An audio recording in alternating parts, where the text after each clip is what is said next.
खरं आहे, संजय शिरसाट आहेत, संजय राऊत आहेत, आपलं संजय गायकवाड आहेत, सगळे संजय सध्या चर्चेतच आहेत.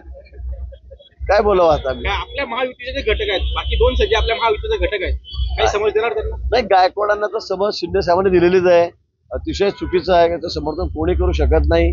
उगाच गरीब माणसाला असं इतकं बेदम मारावं, ठीक आहे, ते चूक असेल काही, ते सगळं त्यांनी जे ते कॅन्टीन चालवत आहेत, तो मॅनेजर होता, त्यामध्ये काही कमी जास्त होऊ शकेल, पण हा मार्ग नाही. मला असं वाटतं की एखाद्या माणसाला आपण बेदम इतकं मारावं खाली पडोस, तर मला वाटतं हे काही योग्य झालं नाही. मान्य शिंदे साहेब, त्यांचा राग अनावर झाला होता, हे खरं आहे, पण मान्य शिंदे साहेबांनी त्यांना कडक समज दिली आहे, मुख्यमंत्री महोदयांनी त्यांना समज दिलेली आहे. तो त्याचबरोबर संजय शिरसाटांचा जो पैशाची बॅग भरलेला तो विषय आहे, तो महाराष्ट्रात संपूर्ण राजकारणामध्ये तापलेला आहे. काय संजय राऊतांनी मान्यच केलेलं आहे. मी बसलेलो, बाहेर गावून आलो, मी घरी क्वार्टर बसलेलो आहे, आणि त्याच्यामध्ये कपडे आहेत हे त्यांनी सांगितलेलं आहे. त्यात पैसे नाही म्हणून त्यांनी सांगितलेलं आहे.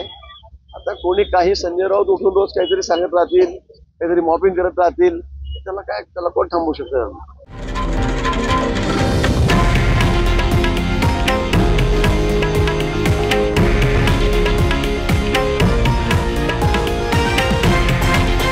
हे आहे देशातील नंबर 1 न्यूज नेटवर्क आणि आपण पाहत आहात TV9 मराठी, एकमेव.